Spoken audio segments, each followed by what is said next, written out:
Hey, what is up, everyone? Welcome to Yo, Shop Talk. How you doing this morning, Dan? I'm good, Josh. How are you?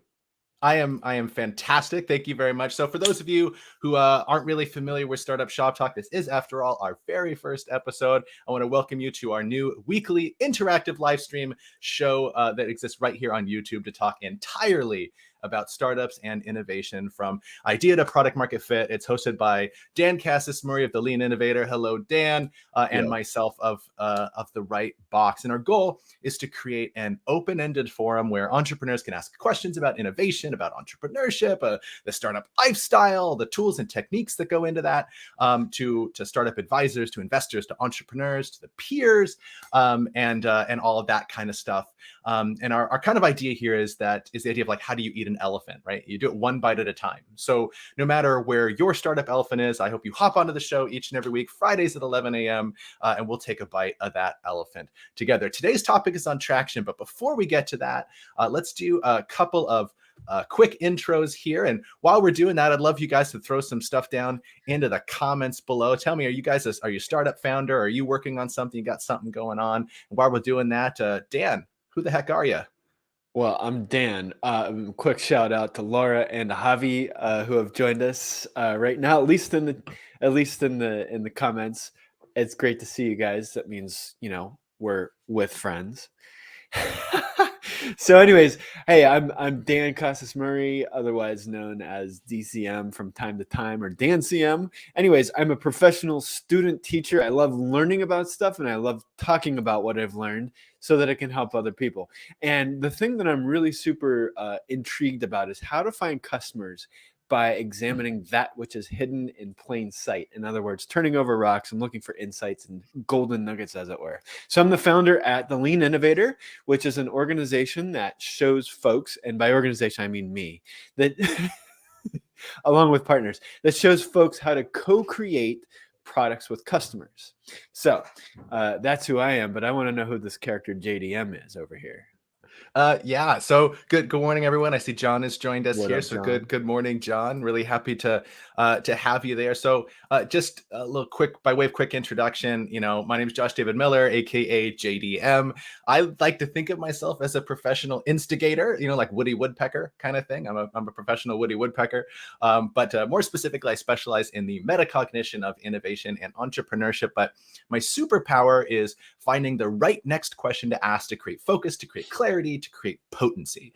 I'm the founder of a company called The Right Box, through the URL on the live stream here. And we're a bespoke consultancy that uses design thinking to help innovative teams make the kinds of decisions that don't make themselves. I'm also a startup ecosystem builder here in Sacramento, which is where I know a lot of the people who are here from as well. So yeah, we got a couple of founders joining us here today. I know that because we got DCM and JDM here, we got LLG up in the house here. So that's pretty dope. Awesome. Welcome there. Yeah. Yeah, awesome. John just dropping jokes down into the chat. I love that. Keep the That's because chat he's a fun coming. guy. That's because John's a fun guy. For those of you that don't know John, he works with microbiomes that mushrooms create. Basically, did I get that right, John? I think I did. We'll wait for the anticipated correction there. But Right. so today's topic, our very first episode here, is all about traction, right? This concept of traction, because traction is really hard. That's kind of our theme today. Traction is really hard. So I'm going to go ahead and let Dan kick us off. I'm sure he has a story to tell. For those of you who know Dan, he always leads with a story. So Dan, take it away. Tell us about traction. Okay, so hey, what's up, Rodrigo? Nice to see you, man. I'm glad you joined us. Hey, okay, so traction, right? Like, what is traction? What are we talking about here? And for it means a lot of different things to different people, but for me, it means, hey, I have a thing and I launch it, and it gets out there, and people actually start interacting with it right away, right? So there's traction, and then there's no traction. Traction feels great, and no traction kind of makes me want to cry. It's like this empty, nasty feeling. But here's the thing: is both of those eventualities are possible when I'm launching something. So I want to tell you this little story about like what traction does feel like, and then a story about what traction doesn't feel like. Okay, so it was 2010. I'm in Iraq. I'm with my partner, and I'm on this military base, right?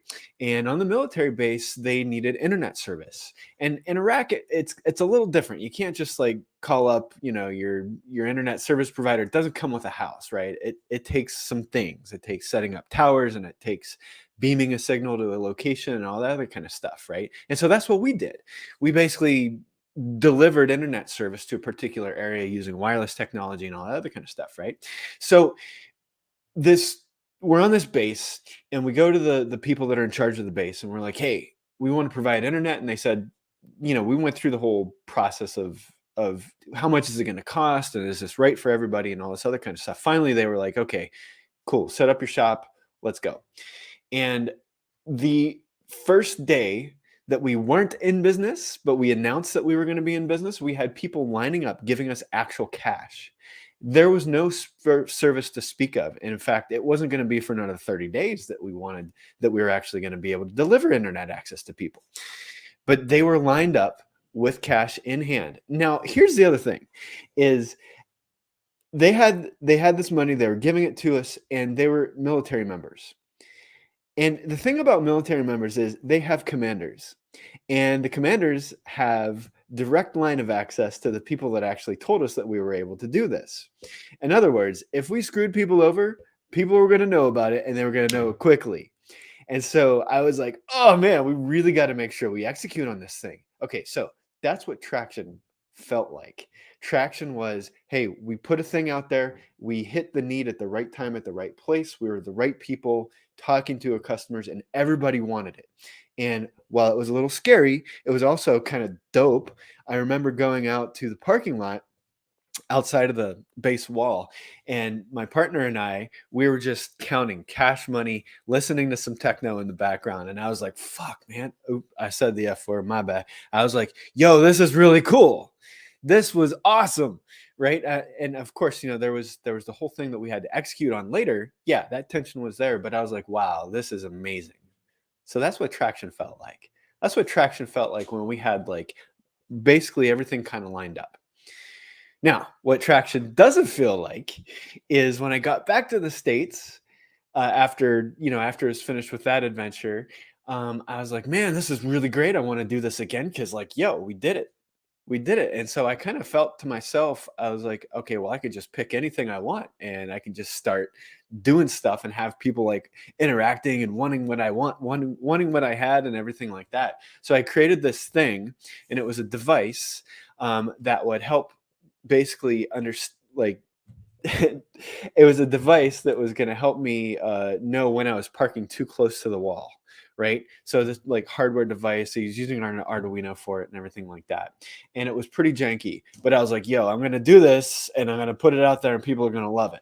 So I did. I created a landing page for it, and I showed everybody what it was, and people were like, yeah, that's kind of cool and everything like that. I took it to a maker fair, or a mini maker fair, and I boxed these things up, and I made like 7 or 8 of them, right? And it was tedious, but I made it, and I was like, yo, this is going to cost like $40. And I was totally prepared to like be sold out that day. And I was thinking about liability waivers, and I was thinking about all this other stuff. And guess what happened? One person came by, and they were like, this sounds cool. $40, huh? And I was like, yeah, you want to give me your email? And he was like, no, I don't want to do that. And the person was like, well, I'm trying to see where I'm going to put my money today. And I was like, honestly, dude, don't even waste your money, because this thing isn't that great. It's not even waterproof. And the look on this person's face was just like, oh, he was actually disappointed that this thing wasn't actually going to do a thing that he wanted the right way. Traction. So that felt poopy. I didn't like it at all. But it was so instructive. Like I was like, hey, wait a minute. How is it that I can get traction over here, but I can't get traction over there? Totally great leveler. And, one lesson that I'm glad that I did learn, because now I know hey, wait, there is something in the middle. There's this X factor of like how does traction actually happen? How does it work? Is it a thing? Yeah, it's a thing. So anyways, that's my story. Thanks for listening. Thanks for coming to my TED Talk. Back to JDM, because I know you That's got your a couple comments. I do have questions as well. I can always count on you to tell a story. So that's fantastic. And when we start talking startup stories, it's not very often that we get like a cash business story that takes place in Baghdad. So thank you for bringing your unique brand of startup to this. But fun. I'm wondering, like, while we're on the topic of traction, like we got John in the comments talking about Post Office. You know, the game Post Office. We all somebody starts a story and tell. I wonder if that's the way we solve the traction problem in startups. We just like get all the founders together in a circle, and somebody says, "Oh, I have a customer who," and then the next person names the problem, and then the next person names it. We just like go around the whole circle until we have a successful startup. You think that'd work? No. Well, all right. Sorry, John. I tried. So well, okay. Well, startup. Like as a startup, no, because everything has to like center around this nexus of like a customer's functional needs and emotional needs, right? I feel like telling that story though, and being able to discover what reality actually is. Maybe if you play Post Office with customers, that might be kind of cool. As my thought. So that's interesting, because what you're saying is that like this concept of traction is based on learning something from the market, from customers, and the story that we're trying to create as a startup is the one told by the customers. And so if we're getting them to start telling the story, right, then we can start listening to that story, incorporate it, and we become part of that story, and that's how we find this like product market fit and get traction. Yeah, that's what I meant by like the co-creation thing, right? Like, you know, there's one of these cool nuggets that I had from this lady named Cindy Alvarez, who is a lean customer development expert, and she talks lean customer development in as a I think she works for Intel, right? And she was saying, you know, the thing about customer interviews, like when you're actually going in to like understand like what it is that you're going to create, it's not, hey, is my idea sucky? Is my idea not going to work? It's less that, and it's more, hey, how is what I'm thinking about actually going to serve you as the customer? And we have this process of co-creation that's actually enabled as a result of all that kind of stuff, right? So in my experience now, after years of having both stories on both sides, it's kind of like, okay, well, maybe understanding what people need, yes. And then once you do, you understand that bigger picture, you're able to actually teach customers about their own problem, which generates traction. So it's like this flywheel thing, right? That just once you get momentum going, it actually kind of works nice. Yeah, and you get that feedback loop, which is like John's talking in the chat about like actually hearing customers and how hearing what they're hearing from you, right? Because then you get that feedback looping, like constantly iterate toward a value proposition that not only makes sense in the marketplace and that is solving real pains that real customers are experiencing at significant volume, that it's worth your time, but also that matches kind of the story that you're telling yourself, internally. That's right. Yeah, so I think like while we're on this, like one of the things I wanted to say before I'd love to get some questions going from from the audience here. So if you guys have any traction questions that you want to like throw down into the chat, go ahead and start throwing those down here, and we're just going to start talking about them. Or if you have stories or a time that you either found traction or didn't find traction or something like that, go ahead and get those going in the chat so we can start talking about that. And while we're here, if you're having a good time, we're having a good time, go ahead and smash that like button. Right, we're obligated on YouTube to tell you to smash the like button, so we're going to tell you right now, smash the like button and do that. And we'll get back to your questions in just a second there. So while we're on the topic of traction, like I want to talk about like what we really mean by traction, because I think it's oftentimes confusing because the way that we often talk about is in this highly reductive stage where we're looking at only one part of the startup journey instead of the whole thing. So we define traction as like, oh, I've got like sales up the wazoo, and like we have, our ARR is at a certain number, our annualized recurring revenue, right? It's like is at a certain number, and like that's traction, and like we close X businesses or X deals this month or something like that. And that is traction. Like I'm not going to say that's not traction. It absolutely is traction. But like when you're starting out and you're maybe earlier on in the process and trying to figure out, like, am I solving a real problem? Is there a there? Are people interested in this thing? Are they feeling that pain? Or when you get to, like, we have this MVP out there and we're starting to, like, gauge responses to that. At each one of those stages, there still is traction.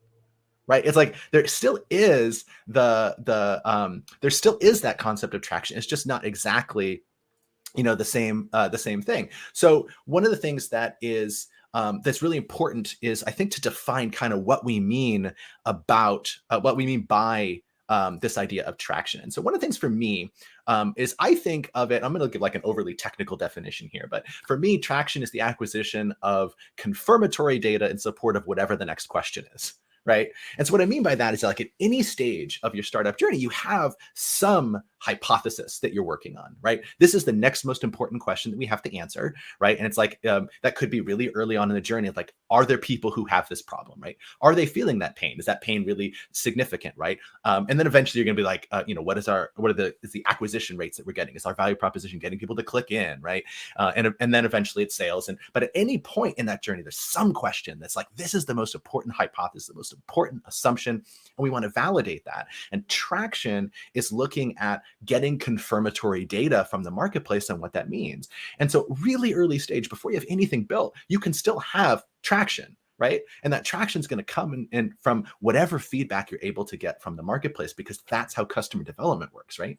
Is you get this idea, like John was talking about before and Dan was talking about before, of getting conversations going with people, and that conversation turns into data, and it'll start out qualitative, right, about pain, and eventually end up quantitative in the form of sales. But I think it's much more broad than we often take it in there. Like Laura's talking about in the chat that we have traction's often like more about users and orders and sales, and I think that's totally true. And we do talk about those as traction because they are, but you can't do that really early on. And so we have this idea in the lean startup, concept of what we call innovation accounting. Now, that's not the same as innovative accounting. Innovative accounting is how you get in the federal penitentiary. But innovation accounting is this idea that at some point when you're on your startup journey, that the stuff that a traditional business looks at, and this could be revenue, but it also could be market share and other kinds of things, are absolutely meaningless metrics when you're really early on, right? The stuff that shows up on your balance sheet or in your financial reports every month, or in your annual financial reports, shareholders reports, that kind of stuff is lagging indicators, right? It's after everything has happened. And when we're talking about customer development, we're talking about leading. It's before the sales ever happen, right? Or before we have sufficient market reach to like make those numbers be the story of our business, right?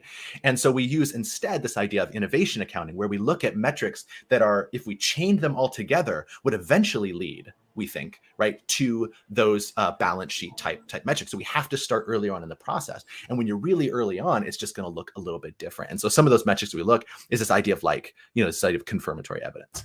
So that's kind of how I think about it there. I agree with that.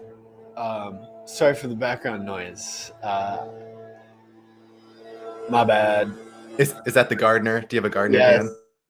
Yeah, that's it. So while we're doing that, this is like, welcome to being live on YouTube here. So we got a question, like the simplest question is, how do I get traction? That is not a simple question, sir. In fact, that is an extremely complicated question of how you get traction. Yeah, but you know what? Can I jump in here real quick? What I wanted to say, please, Josh, was like, okay, so you talked about like traction being like these metrics, like MAU, DAU, ARR, all this stuff, right? And I feel like in the very beginning, those don't necessarily apply. Just kind of like what you were talking about with like innovation accounting, right? So for me, traction means like, it can mean like likes on a post or comments or those metrics, but sometimes I feel like it's even too early for that, right? Mannheim Steamroller tune. What sounded your background, like your the noise that you had going on there? Yeah, that's one of the leaf blower things. There are people that help us maintain our dead yard, Yeah. Um, so anyway, There's because a there's a traction metaphor in there somewhere, by the way. there's no traction where growing grass and Dan is concerned. Anyways, not even devil's lettuce grass. Anywho, so okay, so traction. Like maybe we say, okay, well, what does traction look like right now? Right? Like, is traction a thing where I'm trying to generate statistics? I'm trying to generate like all these measurable interactions? Yeah, sure. But what about before that? What about when I'm just trying to get somebody to talk to me at Starbucks in line? Yes, okay, I'm a Starbucks offender. I go there to get coffee from time to time. But like, think about it like this. For me anyways, sometimes, I like staying at home. I'm kind of an introvert, but sometimes it gets lonely because I overdo it. Right? Just sitting by myself. And sometimes I'm all like, I just want to talk to somebody. But if I've isolated myself, how do I go out and actually start making friends and talking to somebody? Well, I have to go and say, hey, that's a cool pair of shoes that you have. I really like those shoelaces, or that ring fingernail that you have that's different than all the rest of them. Like, I think that's kind of cool. Like, how did you come up with that? Or how did you think about that? Right? Like, just getting people to interact with me. For a particular reason, because I'm lonely, I want to talk to somebody. I would consider that traction, and I feel like for startups, it's not. It's very similar. What do you think? Yeah, no, I think that makes a lot of sense. I mean, I think it's a work backward type thing, right? Yeah, So like I threw up this comment a minute ago from Laura about like if we're going to oversimplify the idea of traction, then it's like, yeah, create something people need and are willing to do it at a price, and if that happens, traction, right? And that's great, but that's you can look at this even earlier stage than when you have a product with this idea of like a mafia offer, right? To use the I think it's the Ashmoria term right there of the mafia offer, right? It's the old Godfather thing, and I'm not going to do a Brando impression on the air here today, but it's I'm going to make them an offer they can't refuse. Only instead of a threat of violence, they can't refuse it because it's so valuable. It's like they just can't resist it, right? It's the idea of the early adopters who eyes go wide and go, "Take my money because you can solve this problem." dude. Okay, It's that level of can I jump in real quick here?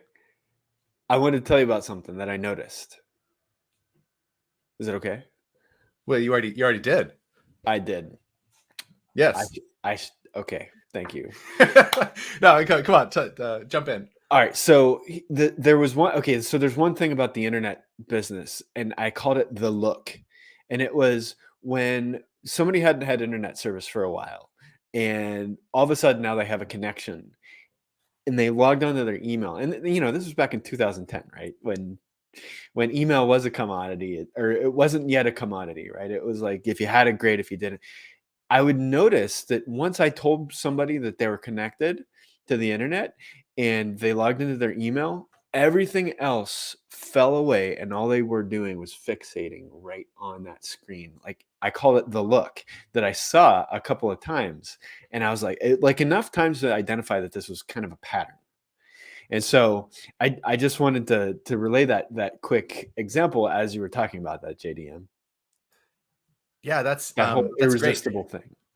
Totally. And I think like John reframed it a different way. Like, is it about milestones, right? It's about like we have all these little steps. And I think to a degree that's really true if you think about it from a broad perspective, right? Think about from a really broad perspective in the journey of your startup, from the time you first have an idea all the way to your IPO, there's always this set of steps together. And whatever Yeah. metric you're looking at any point in time is going to be different. And it's those metrics are going to be the ones that you use to figure out if you have traction. Now, the ultimate traction that we care about are the ones that are pre-IPO, but probably post revenue, right? There's something in there, but there's all these kinds that kind of come along the way.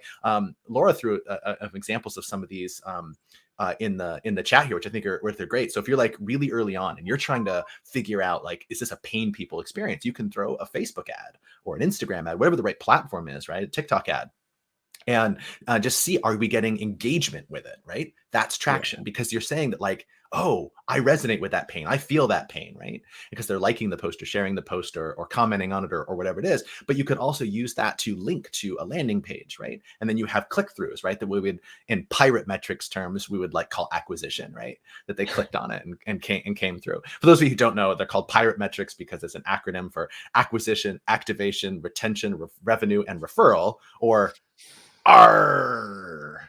I won't do the I was brand. one of I'll do the those that pirate. didn't know that, and that is so tickling. It is really wonderful. But it's the first step, right? In that chain of metrics is this idea of acquisitions. Can you even get people to get to your product, right? Whatever it is. That's the first sign of traction. Will people even get there? And then once they get there, are they getting value out of it, right? And then the value they're getting is, we usually call that activation, right? So like they're getting value out of it. They're using it in some meaningful way. For us here on our, like, we're actually going through this journey right here for Startup Shop Talk right now, because this is our first episode and we're trying to figure out, like, is this something that's valuable? Are people going to get, some good use out of this? Otherwise it's just Dan and I talking, right? Which we'll do anyway, but we want to hang out with cool people and hopefully create some value and network some people together and do all that. But for us, like, acquisition was like, we had a landing page that we set up and we got people to come and fill out, the form, give us their email address. We got people to come and actually watch the show today. We'll call all those acquisition. Activation for us, that, like, are they getting value out of it? Are the people dropping in comments? Right. So like, we're getting some activation on that, and we got some clicks on the emails that we sent out, and kind of did that kind of thing. So we're working down that. This is not tied to revenue, so that R doesn't apply to doesn't apply to us. But we are hoping, we're going to be looking at retention, like, our people relationship. We'll take it, right? Like, but the other R is like retention. Are we going to get people coming back every year? We're going to be looking at those, right? And that's going to be like our measurement of traction. Like, are we getting people to come in, and are they staying here? Are they watching? Our watch time is going to be an important metric there for that kind of thing. And then the last R is referrals. Like, are we getting you guys to actually to help us get stuff out there? And one of the best ways to do that, just so things public, is to smash that like button, and also to subscribe to the show, so you get notified of upcoming events by clicking the bell there. But so we're going through that same journey here. So I want to take a moment as part of this to show Rodrigo's question. So what's your take on this, Josh? I have a take. I want to know what your take is. It's probably simple. Okay. So if you talk to tens of people during and after the development of a product, and most of them tell you that they love your idea, then you launch it, nobody cares, and the product is free. Okay, wait. Before we answer that one, I want to show you this other question. Okay. From Simple Dev. Is anecdotal better than no data at all? So that's actually a really good question. And I do want to call out two different kinds of distinctions here, right? So we often use the idea of anecdotal data as very weak data. They say anecdotes are not data. That's not true. It's just extremely weak, right? And anecdotal data meaning what? Anecdotal data usually means it's the kind of thing that comes from the word anecdotes, right? Which are stories. That's like somebody saying the vaccines have side effects because I know somebody who got vaccinated and then the next day, blah, blah, blah, right? Like, that's not, there are a number of things that we would call confounding factors or other circumstances that could make that be not true. One is post hoc ergo propter hoc, right? Just because it happened afterward doesn't mean it was the cause of it. And we actually aren't looking at the full sample size, right? So we don't know what percentage of people are doing that. So no matter how many of those stories that we hear, it's not as valuable as like quantitative data, where we can control for all the variables and look at, like, it's this percentage or that percentage of thing. Or but what about that one time at band camp when that thing happened? Well, that's basically what we're talking about with that, right? Like, Laura, like, anecdotes are not a controlled experiment. I think that's a good way of looking at it, like to simplify it down to its core. So thanks for throwing that out there. But I want to draw a distinction, though, between this idea of anecdotes versus data, and then between two different kinds of data, which is qualitative and quantitative, right? So those are not the same thing. So when we talk about qualitative versus quantitative data is the kind that is about soft things. It's about, are people experiencing this pain? Is it real? It comes from customer interviews and doing all of those kinds of things, right? Whereas quantitative data is going to come from, like, X number of people landed on our page, Y% like clicked the sign up button, Z% converted, right? Those are all quantitative data. Surveys. or the survey, right? Like it comes from the same kind of thing. And that's again, back to that idea that we're doing some type of controlled experiment, right? We know how many people hit it. Qualitative data is the kind where we can't do that necessarily, but we are still in the acquisition of data. So we're going to go out and talk to a bunch of people, right? And then in those conversations with people, we're going to learn, are they feeling that pain? What are their responses to this? We're going to ask open-ended questions, right? We're not necessarily going to say, when was the last time you blank? Although we might ask that too. We're also going to say, like, tell me about a time when. We're asking about past behavior. That's not anything quantitative. We can't really quantify that because we're asking something open-ended. But what we're getting is a lot of valuable information in. And those informations are anecdotes, but the fashion by which we collect them, that mechanism of doing customer interviews, is called qualitative research. So I want to draw that distinction there. So to like go back to the question, of does yes. So to go back to this one, right?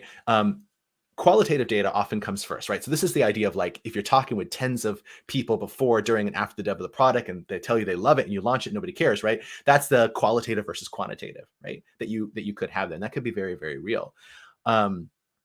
What I would say probably went wrong here, and I'm making a million assumptions about what it means to say that nobody cares and all that stuff. But what probably happened here is that there was a jump, a leap that maybe that in this case you weren't ready to make.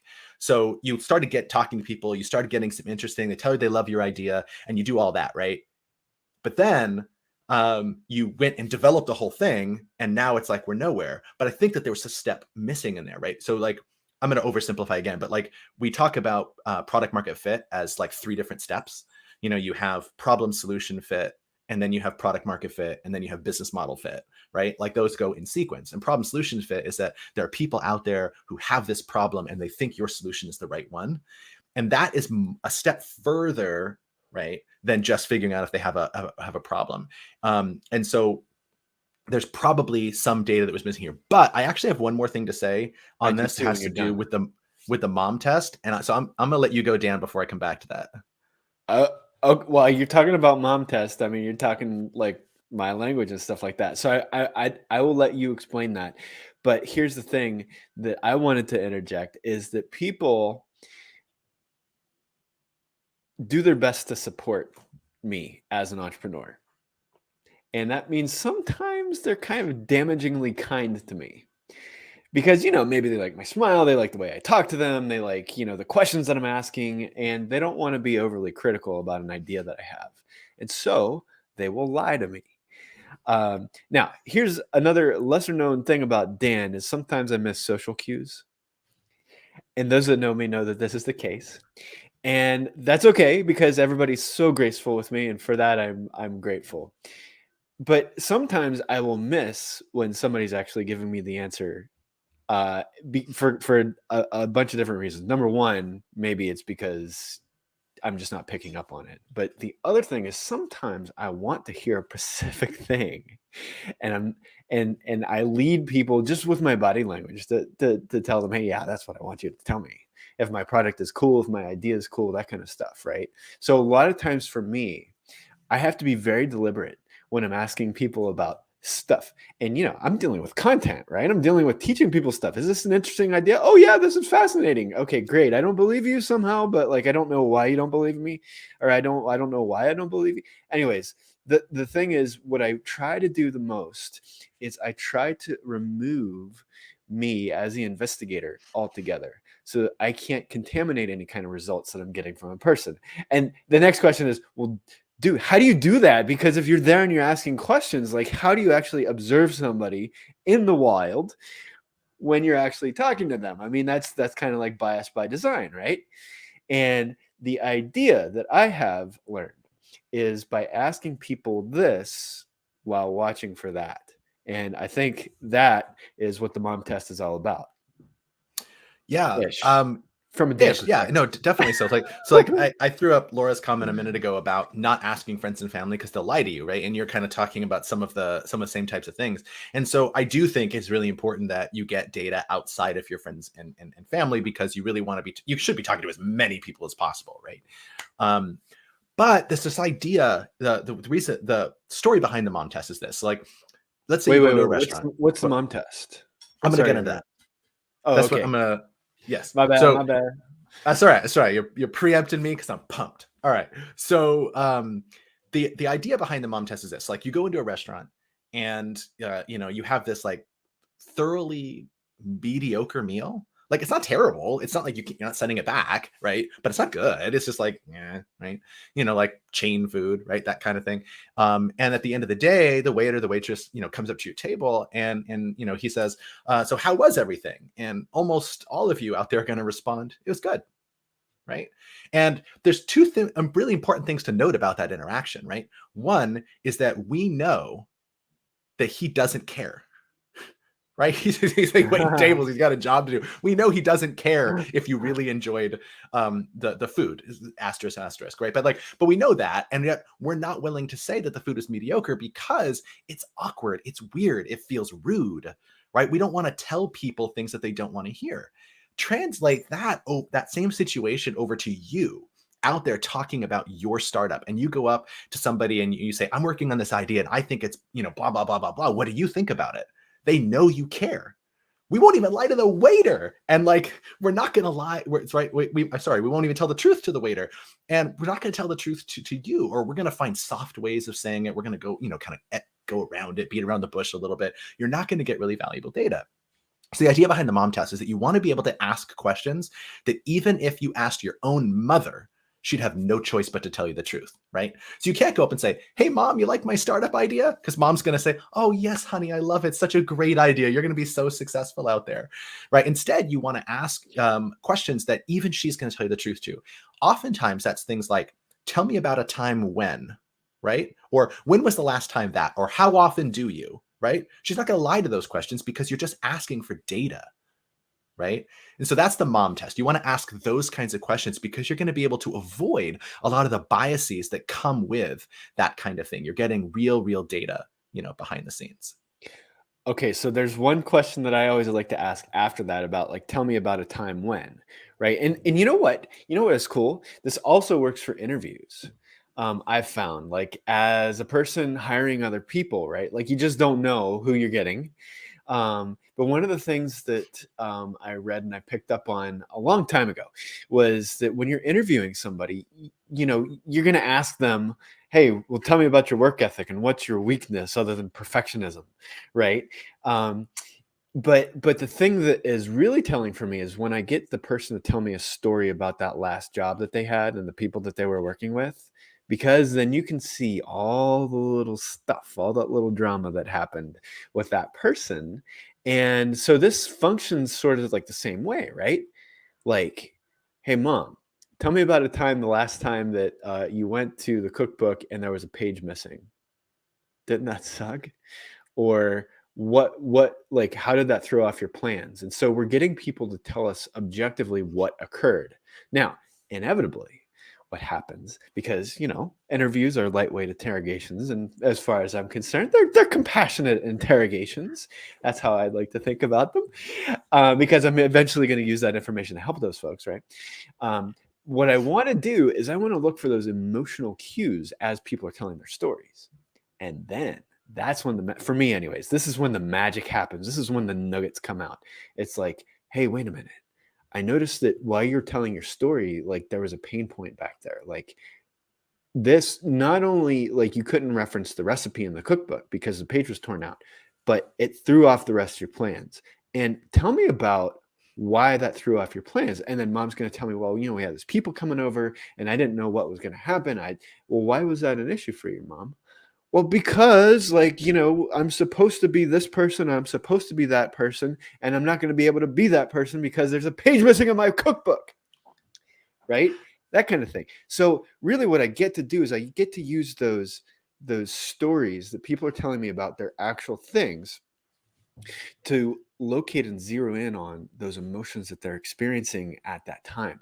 And I think JDM, I think JDM may agree with me, is that once we know the functional thing that we need, the person that the functional problem that somebody's having, and we match that with the emotional component of the problem, that is the magic. that is what creates that irresistible, that offer. Or, if we can key in on that and create a thing around that, that's what creates that offer that's really, really hard to refuse, right? Totally, totally.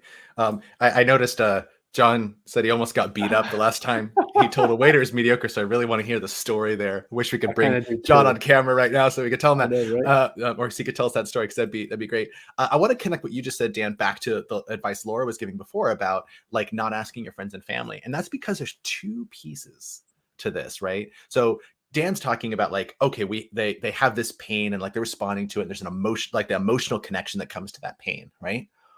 That's the if you're familiar with the sales thing of like AIDA, attention, interest, decision, action, right?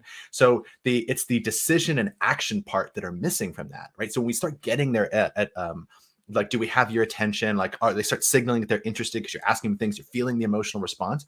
Ultimately, it needs to drive them to do something, to make an investment. Eventually, that investment is dollars, right? But you want to, at each step along the way, when you're starting gathering data, even if it's qualitative data, right? Eventually you have to make the transition to getting them to do something, because that's what traction is. Traction is ultimately is getting them to do something that you want. It's that every effort you do impacts their behavior in some positive way.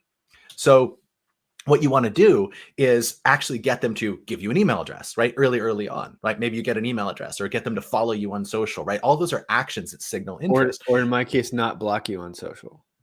Well, we all have our own strategies. And but then eventually that's like signing up maybe for a freemium tier. And eventually that's paying you money. And like, there's going to be all of those metrics that you use along the way, but it's all about getting them to do an action in order to signal that next step. And that next step like is a lot less meaningful from friends and family. And that's when you really want to start getting outside of there and see if they're supportive, because in that context, when Laura says like, if they like, we're talking about ask people who don't care if they don't seem supportive, right? Where that idea is like, that idea of support is action, right? And so we want to see people outside of our friends and family circle take action, unless it's money, because we'll always take a friend's Nice. family and fools round. So, okay, I do want to add one thing to that. I think that friends and family are appropriate, like everything, it's right place, right time, right? Here's what I've noticed when I've been building my things. So with the podcast, with other content that I publish and other things that I do, there's this like long gap between customer discovery, customer interviews, putting together like an idea of like a value proposition, right? But I have to like at some point pause from the investigation and actually create something that I could show somebody. And most of the time when I go and I show somebody what it's going to be, it's going to be sucky by design, right? I need it to be like, just minimum thing. Because I want to make sure that I've got those features, benefits right, like dialed in. I don't need any other distractors, any bells and whistles that are kind of detracting from that main value proposition, right? And so what I like to do is I like to make the sucky thing, and I like to show it to friends and family and say, hey, what's your experience with this right now? And they will tell me, because now I've flipped it. And I tell them, hey, look, you know me and you know what I'm trying to do. So I need you to help me. Like, did I get this right or not? And most of the time, folks are like, okay, so it's not your idea that it's an actual thing. And a trick that I like to use, not a trick, but just so much like an approach, is That's when I great. go, so friends and family first, acquaintances next, strangers third, right? With acquaintances, what I'll do is say, hey, you know what? I'm getting ready to invest this amount of money, this much amount of time in my life. And I need you to tell me if this thing is sucky or not. Like, not in those words, right? But I need you to tell me, like, just shoot me straight, because I'm about to make a mistake. And I need you to help me not make a mistake.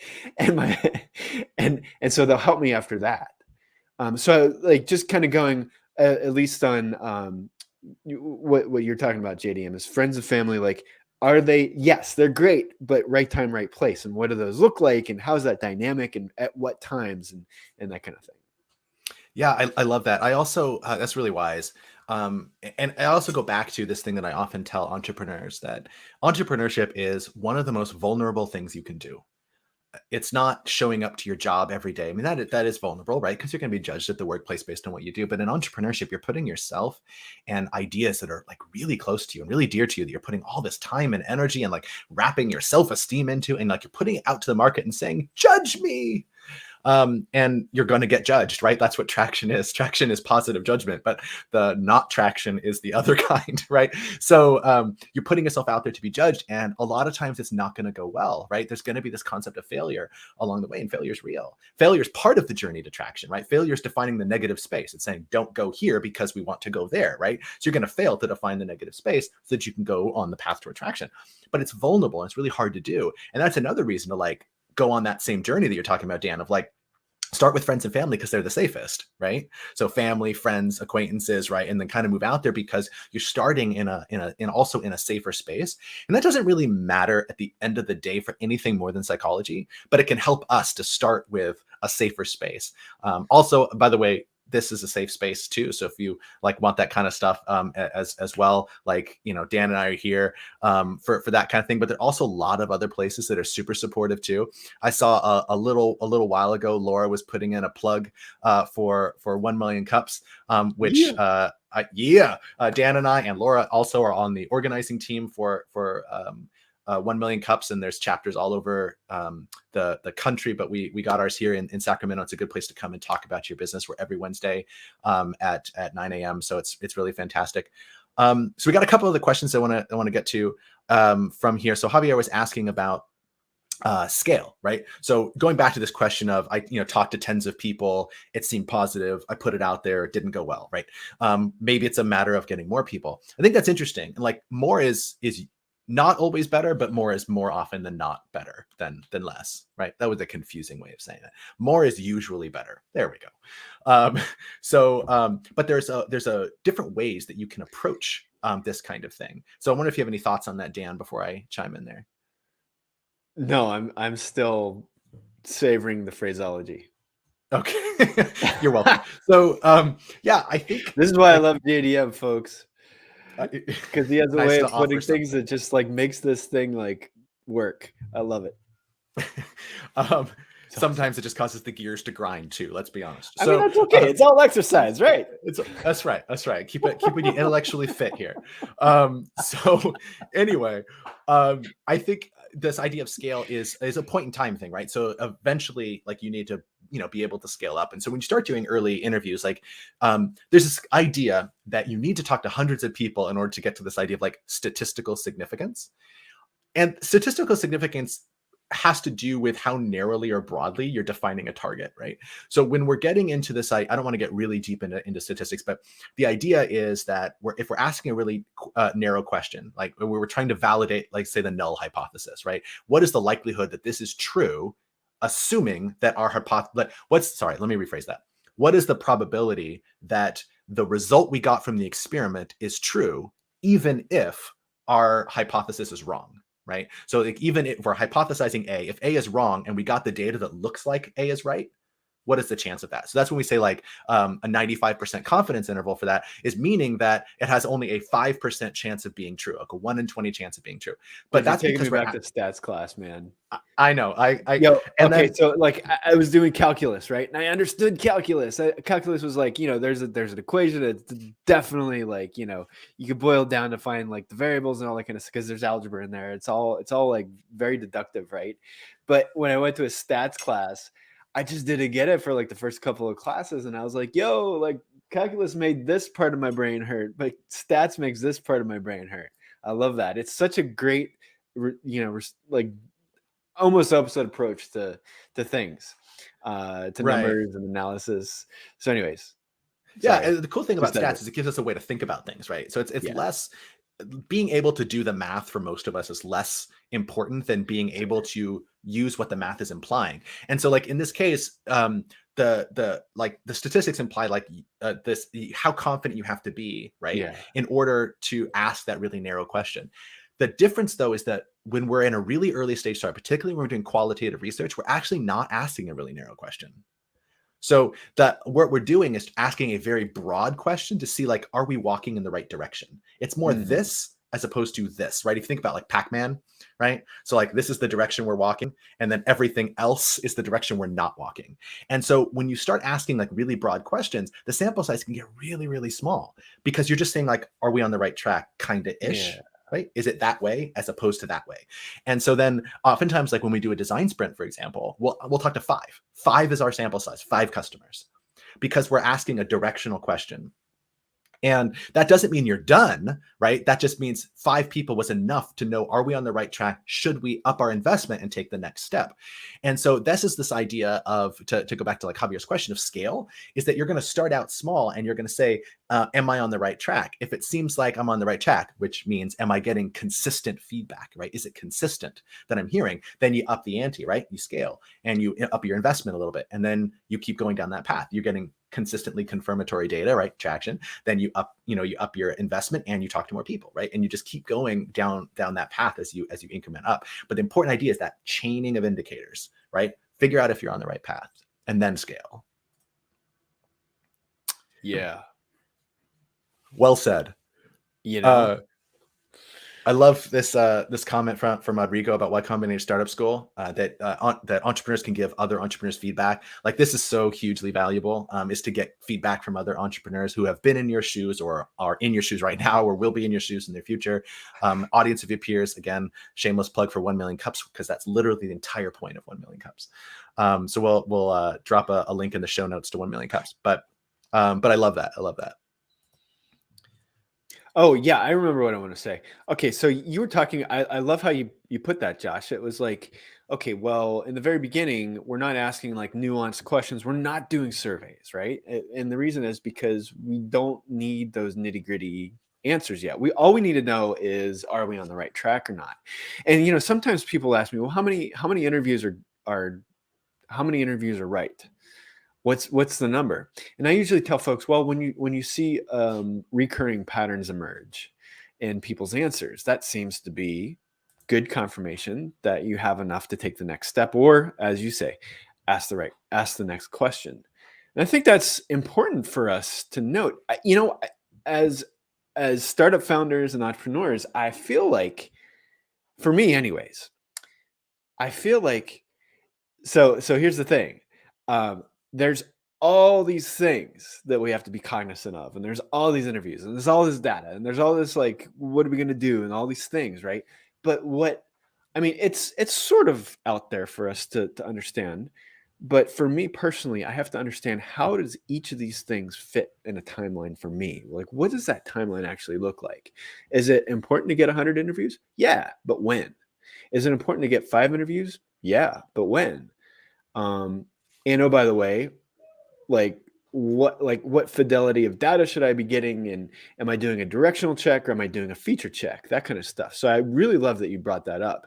Because, and here's the thing also, is my brain is not linear, right? So the way I speak and how I can do stuff, and I'm not one of those that can multitask. So I am forced to, be a linear type of person, but I'm not a linear thinker.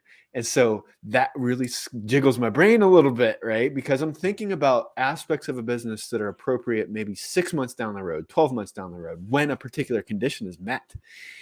But right now is what I need to be focusing on. And that's, well, look, it's so easy for me to get into, this spaghetti of ideas, as evidenced by that whiteboard. That's just a mess, right? So that's what happens inside my brain, and I suspect that it may happen for other people as well, right? It's like, okay, well, time check. Is it appropriate for me to be thinking about this at this stage as I'm trying to solve this problem that other people are telling me is a problem? Is it a problem yet, or is it going to be a problem later? I just don't know, right? Very true. So I actually want to hear you talk a little bit about Laura's comment here, because I think she's drawing a really interesting distinction. Like the idea here that you can ask people about like, do you think this is cool? And you can get a really high positive response. Yeah. But the portion of people who think it's cool and the portion of people who use it is a Venn diagram, right? And we're only after the intersection between those two things. So talk a little bit about that, Dan. Well, that curb, that sensor that I made with the Arduino, that was a cool idea, right? But nobody actually bought it. And so Okay, so here's what it was. It was basically it was a sensor that I would put on the front of the car. And it was funny because this was like a pre-sensor car, right? And it was the original problem that I had is it was too low to the ground. So every time I went to go park, it would like scrape, and like the bumpers and stuff like that. I eventually knew that I was probably going to leave without my bumper because it was just going to come right off, right? And so I needed this like just little distance sensor on the car. And so that's what it was, right? That, and then there was this like little wire that went from the front of the car through the engine block all the way to the dashboard where I was sitting, right? And that's where the little indicator was. And it lit up. It was like, if I got within, a certain amount of distance to the actual object, and then it would like turn green, and then closer I got was yellow, and then it was red when it was time for me to stop. So the thing worked. And it was pretty cool, actually. I really liked it. And other people thought it was cool.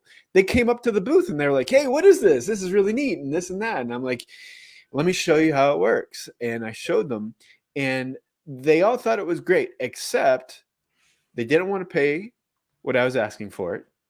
I was asking $40, which is like way too much. And I get it. And it was okay. I knew it was too much, right? Because I wanted to see how willing people were. Some people actually reached for their wallets when I told them about it. But then I told them the price tag, and I saw their face fall, and I was like, cool, I won't be liable today for this janky ass product that I'm going to give you. The other thing that people didn't say without saying was that even though the idea was cool, how it was going to be executed wasn't. It was ugly. So, those little boxes, those like little telephone wire boxes, the little tiny cute ones, right? That you stick the Cat5 cord into, right? Mm-hmm. That's what I used to enclose the electronics. And so it was janky, really janky. And here's the other part that really sucked about it is that you had to run a wire from the outside of the car to the inside of the car. And who would want to actually do that? Like, it's a pain. Like, I figured out how to do it without like drilling any holes or, and it was a whole kit, right? But it was just way more work that people were going to have to put into this for a higher price. And so it just didn't work. I knew it at the end of the thing. I was like, okay, well, what I did get from the negative responses was what was a pain in the ass about using the thing, right? Why it was cool, but why it wasn't cool. And I also kind of figured out like who would have been early adopters for that particular thing. It was younger folks that had older parents that just forgot how to park. And it was older folks that knew. They're like, hey, this is an issue for me. And so that was kind of cool because I got negative data points from all of that. But yeah, I hope did that answer? It did. No, it definitely did. And I think we could probably talk about that for a lot of time, because it's such a fun, it's like a really rich thing. So I just wanted to hear you rap about it for a bit. But in our tradition of that we're starting today of starting on time and stopping on time, we're going to start winding down here with a few closing things here. So I do want to thank you guys all for joining us here today. If you're watching this stream later on, that's fantastic too. Definitely drop your notes and thoughts on tractions down in the comments. Do make sure that if you did enjoy this video that you like it, tell your friends about Startup Shop Talk, because we're just getting started, and we'd love to have a broader impact on there. If you want to join next time, you can hit subscribe, and if you hit subscribe and do the bell, you'll actually get an alert in YouTube that'll let you know when we're going live next, which is pretty great. But I also want to say this is that it's really important to us to kind of be putting something out there of value. Right. So this is our little qualitative research here. So if you guys have any thoughts at all, comments, suggestions, feedback, advice, complaints, criticisms, anything like that, you can shoot us an email, shoptalk@rightbox.co, and Dan and I will read every message that comes in so that we can, put on a show that's good for you guys. Because the next 2 Fridays are holidays, we're actually going to only do one show over the next 2 weeks because we have Christmas Eve and then New Year's Eve. So our next live show is going to be December 30th on Thursday. That's 2 weeks from yesterday. If you're watching this live, December 30th at 11 a.m. If you're subscribed to the email or if you're subscribed to the channel, you'll get the alerts from that. But that's what you do it there. But really quickly here, just before we close out, just to talk about next steps in case anybody's curious. Dan, what's the quick pitch for the Lean Innovator? So the Lean Innovator is basically a cohort-based course that happens more or less times, 3 times in a year, and we're probably going to be doing one in February and March timeframe. And what it does is it gets you from from having an idea about a thing to actually making sure that you have this like tangible value proposition that you can actually tell people how to do that, or you can tell people about your value proposition using one sentence. So we're going from messy chaos, all the things, to one condensed sentence that'll help you locate customers as you kind of go. That was a All bad right. explanation, but I'm okay with that. No, Tell me about that the was right great. box, bro. Yeah, no, that was great. So the Right Box is a bespoke kind of consulting group that helps innovative teams unlock momentum by making the right decisions right now. And so whether that's like a really early stage startup that's like looking for a product market fit, or if you're a really established company looking to use innovation to grow and scale, we help teams make the kinds of decisions that don't make themselves. And we do that by using design thinking to surface the right next bet. That's the smartest bet that you can make right now. And we work to make that bet as small as possible. So if you're if a startup with revenue and you're on the hunt for product market fit or something like that, feel free to reach out and see if a design sprint is right for you. I'll just throw my email on screen there if you want to reach out to me. That's totally cool. And with that, we're going to go ahead and end our show here today. Thank you guys so much for joining. I had a lot of fun. Hope you guys did too. If you have any other thoughts on traction, drop them down in the comments below. And with that, we bid you guys adieu.